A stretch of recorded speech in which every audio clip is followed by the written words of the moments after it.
asking myself, who am I? Mm-hmm. Well, I can tell something about what I do. But if I'm trying to be really honest, I cannot say thing. It's just, I don't know. But has that something to do with your message? Not knowing? Well, like, if the game is that there is a you there, and that when someone asks you about yourself, in the game we give an answer. So if you met someone this evening and they said, oh, you know, I'm such and such in my head, and then you would, a story would come out of your mouth, you know. And what the suggestion is that doesn't feel like a story for a lot of people. So they feel they're actually talking about themselves, you know, like, my name is, and I work in this area, and I'm interested in this kind of stuff, and it's like there's an actual person, an individual there. Mm-hmm. So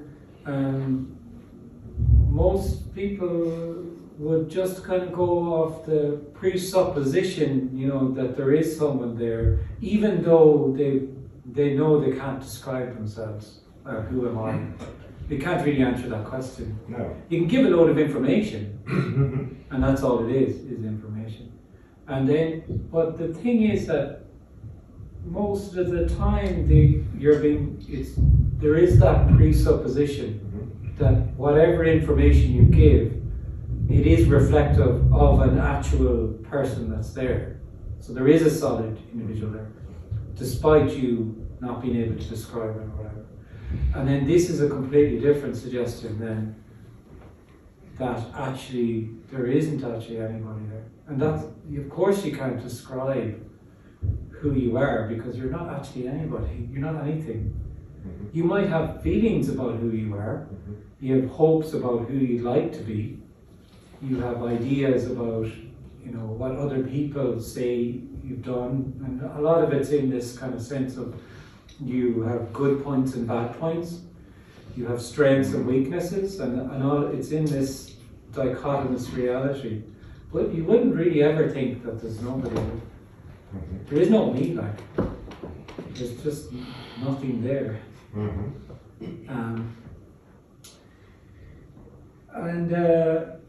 There are suggestions around that then, but most of the suggestions are speaking to the individual. So then logically, what they'd say is, they might even say there is no you there, right? But they'll make suggestions to the apparent individual about the things that they can do to see that there is no individual. For instance, self-inquiry. You know, if you inquire as to who is it that's thinking and trace the eye back, you won't find anything, right? So that's all very logical, it's fine. But that's not going to happen in this kind of a communication. And it's simply because there's nobody to do that. So who would I be suggesting that could do that? That's the difference. Whereas energetically, the one that feels like an individual very much would love to be spoken to and be told to trace the eye top. Do something. And then it doesn't matter, because it's just I'm being addressed then. Whereas this communication, it's different in that there's no agenda here, I'm not speaking to anybody. It's just a suggestion, that's all it is. And then it's heard as it's heard. And it makes the whole thing completely energetic. And that's why at the beginning of every meeting, just pointing out that this whole afternoon is about resonance, energetic resonance. That's not about anything to do with understanding or knowing. Because understanding or knowing is just an aspect of you. You can know that you're not there perfectly well, but what difference does it make? It's just more knowing. That it's plenty of people know that when someone asks them about themselves, they just tell them a story. It's just blah blah blah. But what? So what? So.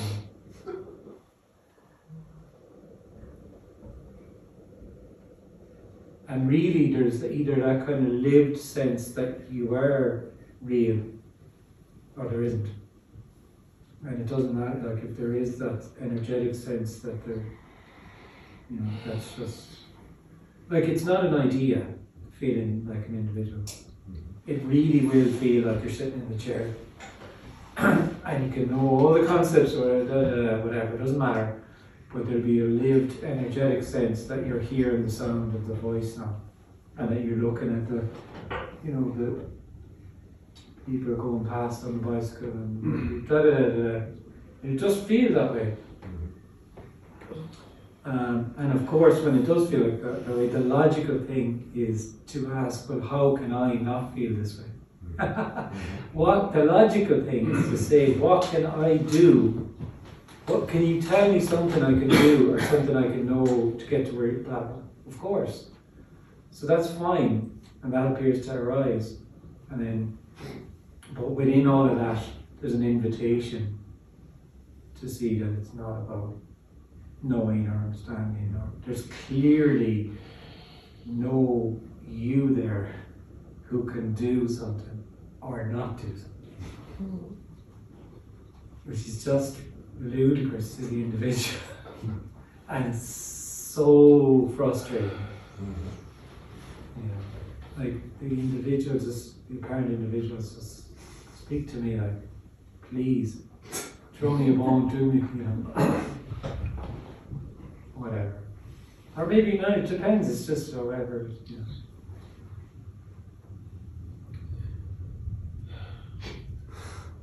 But as we said before, the break, the apparent break, like actually the suggestion being made is there's something being yearned for, but incredibly what's being yearned for is simply already what I was pointing out. But when you feel like you think what's being yearned for is something to do with me. I'm too much this way, I'm not enough this way, I need to be more of this and less of this. And and the big joke is something to do with you. Because there is no you. So the story, what could it matter? The story of you, what would it matter?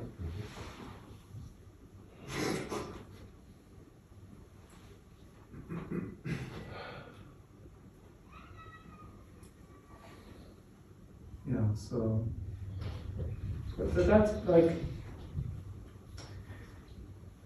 for most people, when they're asked that question, because that's how we started, like someone asks, who are you? And they really feel they're answering the question. They really feel there is a somebody there that does this job, likes this kind of music. So it really feels real.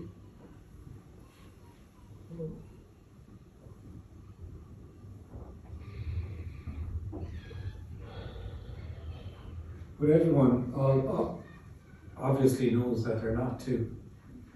Like it's completely known already. Totally known. What's been suggested is completely, totally already known. But what's overlaying that, I don't really mean an intellectual known, it's just that you are already only aliveness. But kind of what overlays that or appears to is the energetic sense of being you.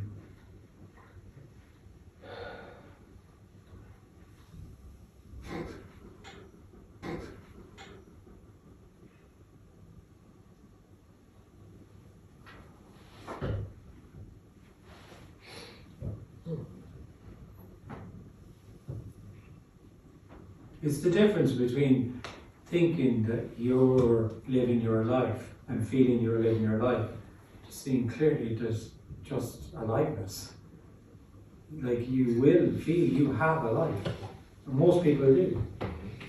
They're born, they have a life which they are living, and they're going to die. They're going to lose their life. And there's another possibility. The other possibility is, look, there's no you that was born, there's no you that lived your life ever, and there's no you, therefore, that will lose your life. All there is aliveness. In this sense, clustered together in 6 trillion cells, or whatever ludicrous number you want to put on it, configured in this manner that appears to have a kind of a boundary and a border and a blah, blah. There's nothing in there.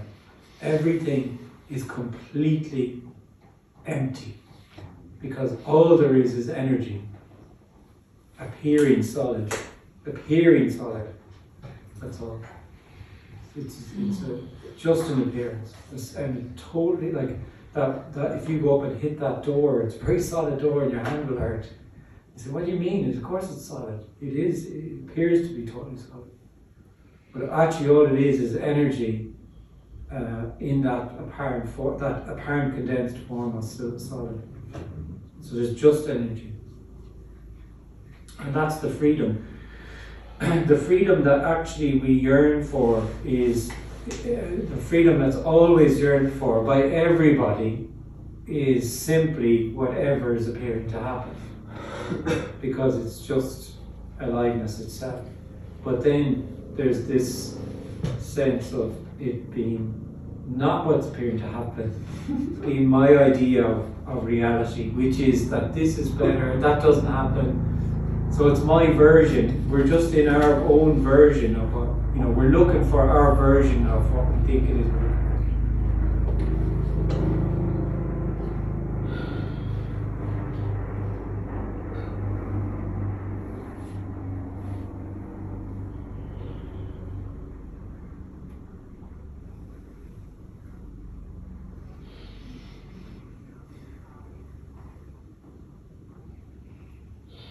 And there's the sense that like it's really uncomfortable to try to be something special. There's a real effort for it, like kind of automatically here. And the sense that there's always failure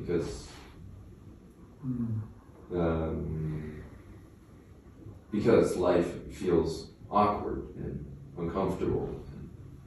And social interaction feels, awkward, uncomfortable. So that not enoughness.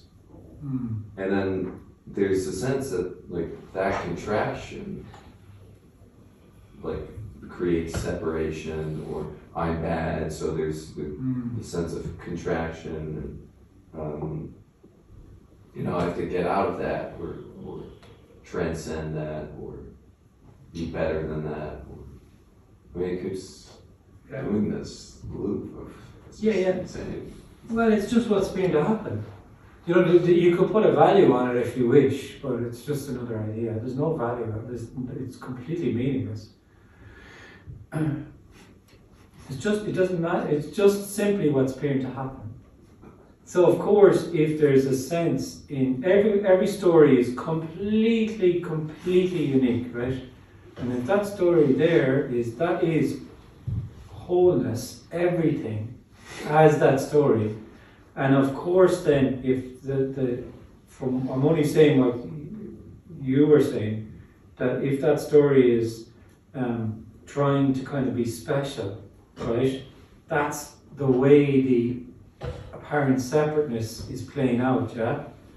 And there's an effort to be special. And it's also seen that it's completely ludicrous, because there is no special. So it's doomed to failure. And so it feels like, even when it feels like, from the words that we use there, it feels like it could be possible to be special, and there's a taste of kind of being special, but equally in that is singing to you the emptiness of it, because there is no special.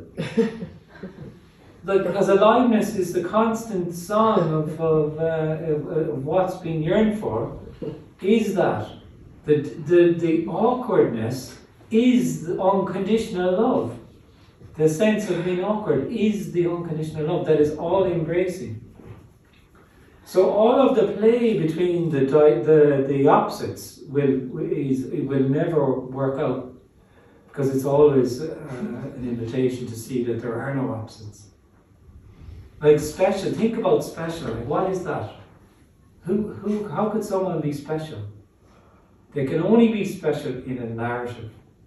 And that narrative is decided on, it's in the story that they stand out because of such qualities. So it can only be a narrative that seems to be a collective decision of the crowd. It's obviously a story. It's obviously a story. There is no special. There's no special. How could there be special? There can only be special when there's an individual. And in that reality then there's authority, there's special people, there's special events, in that reality of me and life being good, being bad, all of that. So when you don't feel like an individual, or that sense of being separate isn't there, that's what I mean when I say it's a total loss. Everything is lost. And there is no special. How could there be special?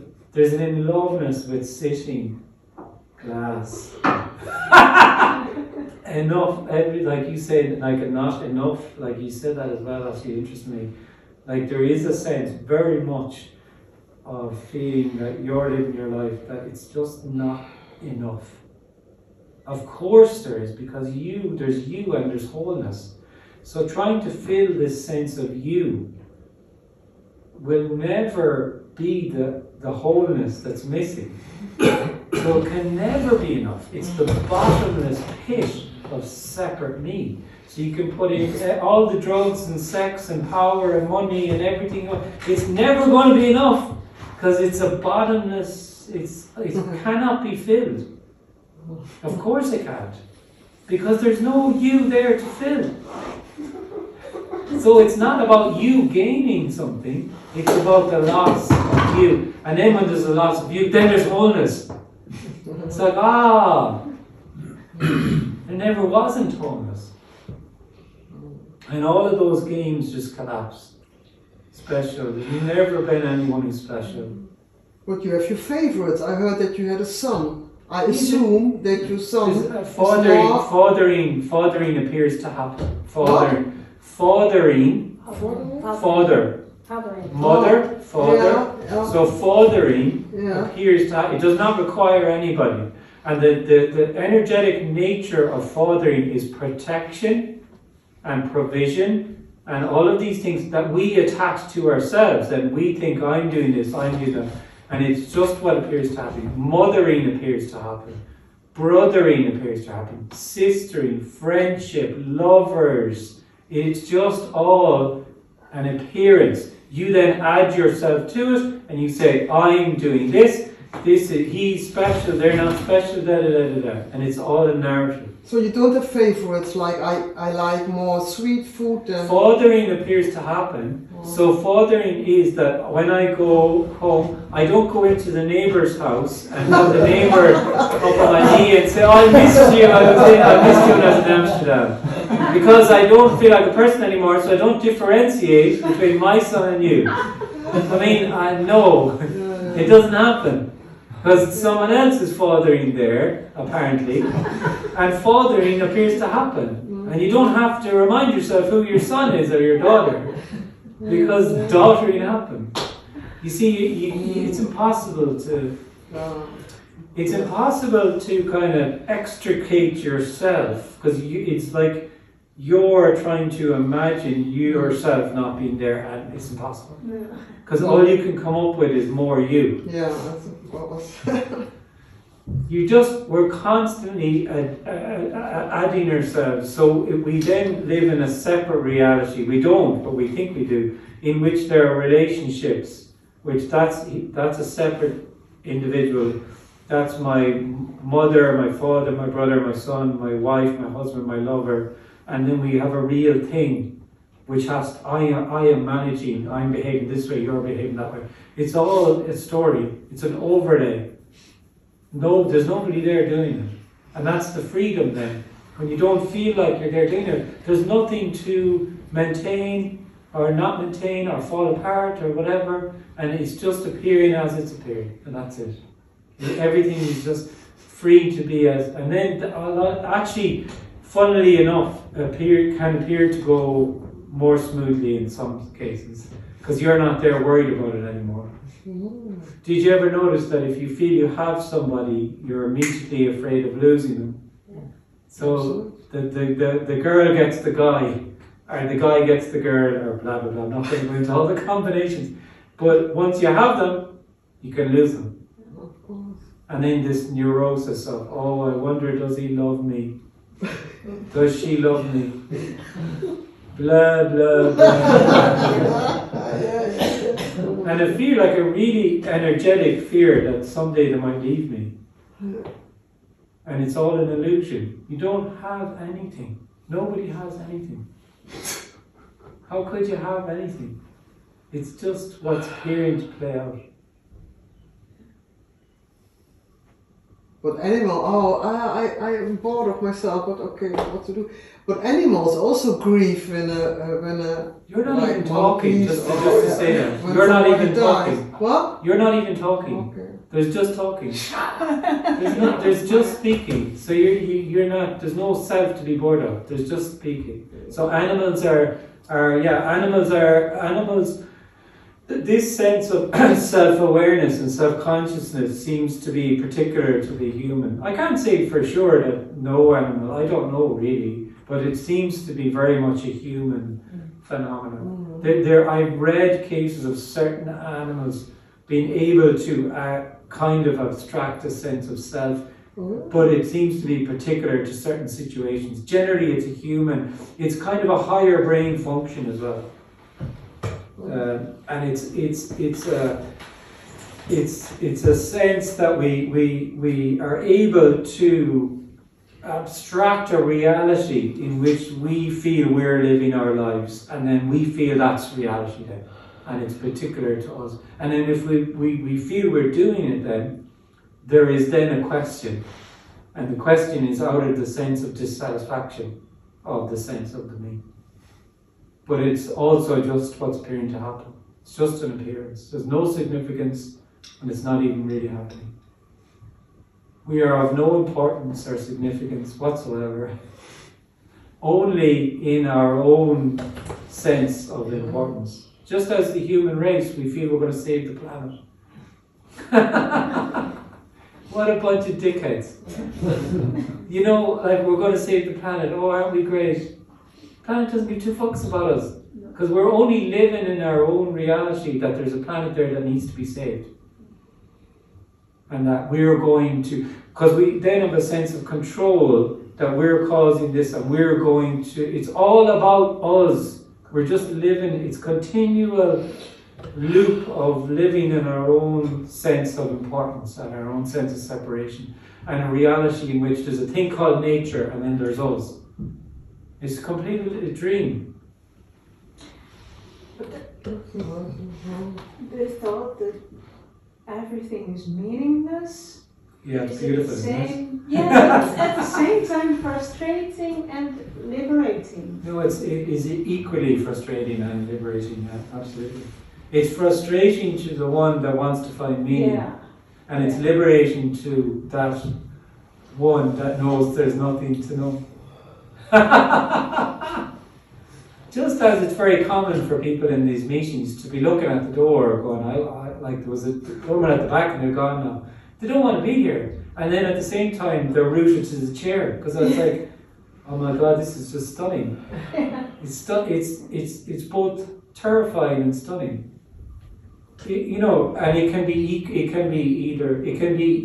appear to be further out on either of those, you know.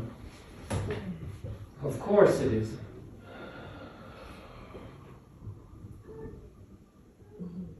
Is it like a flaw of humankind or something? I wouldn't say it's a flaw, it's just, that would be a judgment on it. It's just what appears to happen, is that aliveness seems to play this sense of being separate to itself and be absolutely, completely cruel to itself in this scheme of separateness. And it just plays out like it does. It's beyond the mind. It makes no sense whatsoever.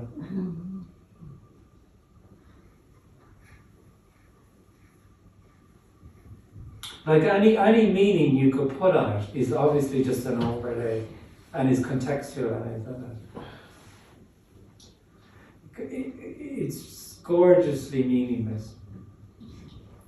What meaning does anything need? It doesn't need any. It doesn't need your meaning. But you, the story maker, you want to pump in your meaning on it. Things happen for a reason, do they? That's a good one. But it seems. They don't even happen. Things don't even happen. But it seems so real when I'm in a bad mood. Bad things happen when I'm relaxed. It's so convincing. Like in and out, it's like one thing. Because the bad things happening is they're not two. You can't extricate you from the bad. It's one and the same. So the story of you and bad things happening is the energy of the separate you, who's decided that bad things are happening. Decided? Yeah, because in the narration that is you, there's a sense that, oh, this stuff is happening and it's bad, why is it happening to me? And then that seems to flip around and now life is easy, it's gravy, it's brilliant, everyone loves me, and everything is good, it's easy. And now, oh shit, it's bad again. And it's this dance between the two. And actually, this is nothing appearing to happen, appearing as something that's bad, appearing as something that's good. And it's not actually good or bad, it's just aliveness. So that's why I'm saying is the all-embracingness of it. Who would have thought that what was yearned for is the uncomfortable feeling? Oh, I always felt that uncomfortable feeling had to go before I'd see what I'm looking for. And it's such a shock.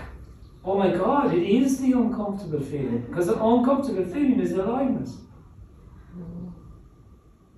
This is a collapse of that duality, the play of opposites, that one thing is it. And like once you feel you're living your life, you're like in the middle, agitated and pulling in this and pushing away that.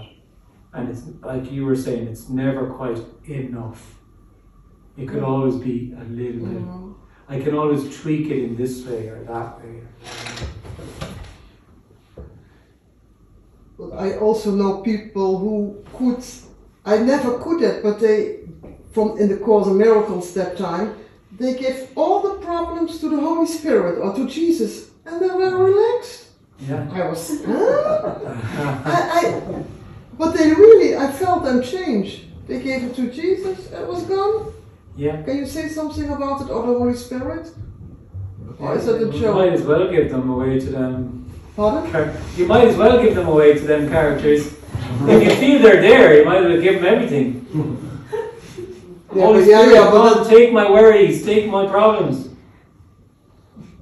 So you believe in it, it was for them working. Yeah, exactly. Yeah, that's what I'm saying though. Like if you feel there is a Holy Spirit, then why not give them all your problems? It seems like a good idea. You take all the problems. I'm bored with them. So then that's part of your story then, is that I gave all my problems to Jesus Christ and the Holy Spirit. And they can argue between them. They can fight out between them. So that's it's clearly a narrative, it's a story, but energetically it could feel, someone could energetically feel unburdened by that reality. It's just that apparently there obviously isn't a Jesus or a Holy Spirit who took the problems, but in their story they've narrated it that they've decided that there is. And if it works, then it's a great idea. It's like confession. When I was a child, confession in the church. When I had my confession and afterwards I did a few prayers and I feel totally white. Yeah. It's just a fairy tale. Yeah. Yeah, but as a child. Yeah. Like feeling like an individual is completely energetic. So you could feel all knotted and contracted and totally wound up in a vice of concept, and that could completely unravel, and you could energetically feel free.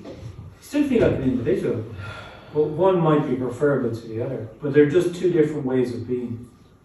So if you have a narrative that I'm confessing my sins and one burden, and I feel good. It's all part of the story of you. Yeah. And definitely, like when there's a conversation like this, and this is a conversation, some of your tightly held ideas of how life is and people are and religious ideas, they can just completely unravel, and you can see they're totally empty. And that can feel very free, maybe, but it doesn't matter. It's not a goal. There's no goals to this. I have no goals for anybody because I can't see anybody to give a goal to.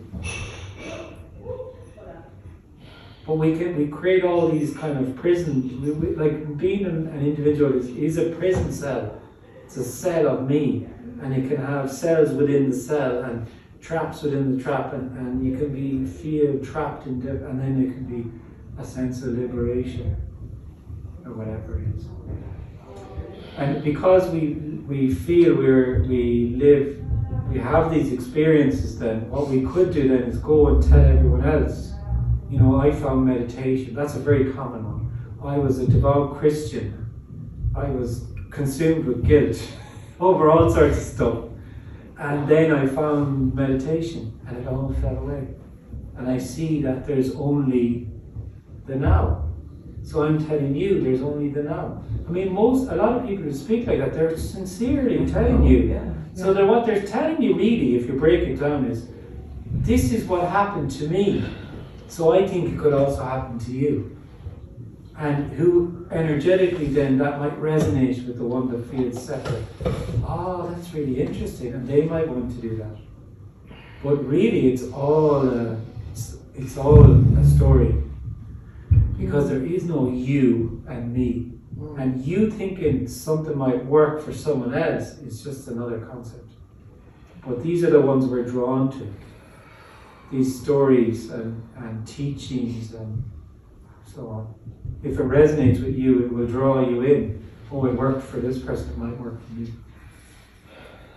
And this communication then is different in that there's however many are communicating this now, it's different in that it goes to the heart of all of that and says there's no you.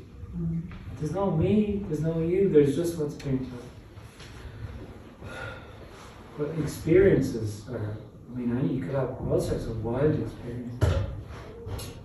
And freedom, and a sense of freedom, and a sense of oneness, and everything. All sorts of things can be here together.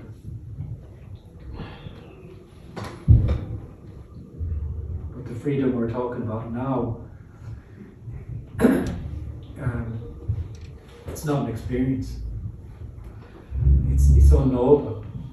Because boundless freedom is actually all there is, and will appear as being not free. Will appear as being bound, because it's bound, it's everything. So it's all embracing. It's ungraspable, unobtainable, unknowable, and it's inescapable. So there's no sense of freedom. All there is freedom. Yes. Because energy itself is boundless freedom. Because it's boundless freedom, it will appear to be bound. Because it can do, it will do that. Sense it. No, there's nobody here who's sensing anything. It's just that's all there is. Yeah. So being locked up in a prison cell, if you don't feel like an individual, would be boundless freedom appearing as the prison cell. Yeah. But if you felt like you were living your life, you would feel that you are not free. Why did this happen to me and I'm not free? It's impossible to describe the difference, but that's what's being shared. There is only energy appearing as sunlight in your face, a chair. It's just aliveness. There's no you, and everything is new. Everything is new because it's nothing being everything. It's not in that. It's only appearing to be in time, happening in time. And then when it's happening in time, and it's really happening, it's not new. Because it's knowable, and it's second hand then. And there's a yearning for the newness. it can't be seen. The newness can't be seen by you, because all you can see is something. Actually, it's Nothing is everything. everything is new. Everything is a wonder. It's completely new, always. This is never, ever, ever. It's impossible. Impossible. Like the way you're talking there, and the way the sunlight's hitting your face, right? And the way people are breathing, and the way this is it cannot be replicated ever again. And every single thing that appears to happen is exactly the same.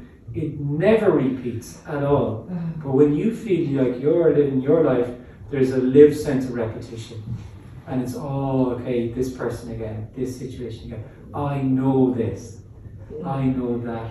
And then you have a sense of stillness and repetition, stillness. And you're looking for, the individual then is looking for newness in ever more exciting experiences. Whereas it's already... Where all there is newness. Everything is new.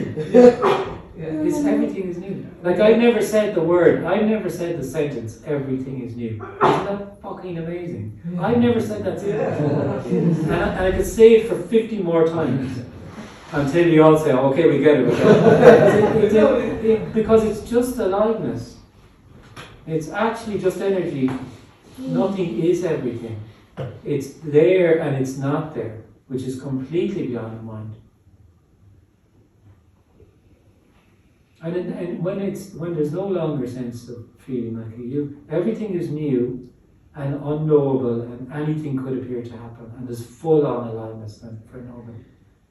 It can be absolute pain. It can be gorgeously pleasurable or whatever.